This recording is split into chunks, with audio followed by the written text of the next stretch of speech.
نے پوچھا کہ اگر کوئی رشتہ دار شرک کی حالت میں فوت ہو جائے تو کیا اس کی طرف سے عمرہ کیا جا سکتا ہے یا نہیں کیا جا سکتا ہے؟ جو بھی رشتہ دار، دوست، جاننے والا کوئی بھی شرک کی حالت میں فوت ہو جائے اس کے لیے عمرہ اور حج نہیں کیا جا سکتا ہے۔ نبی کریم صلی اللہ علیہ وسلم عمرہ یا حج کس لیے کیا جاتا ہے کہ جو فوت ہو گیا ہے اسے فائدہ پہنچے۔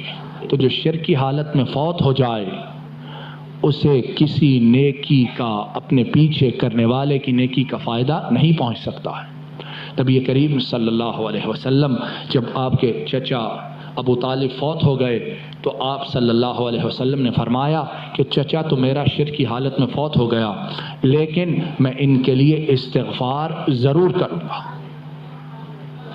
تو نبی کریم صلی اللہ علیہ وسلم اپنے چچا کے لیے استغفار فرمایا تو آسمان سے آیات نازل ہوئیں، ما کان للنبی والذین آمنوا ان یستغفروا للمشرکین ولو کانوا اولی قربى من بعد ما تبین لهم انہم اصحاب الجحیم۔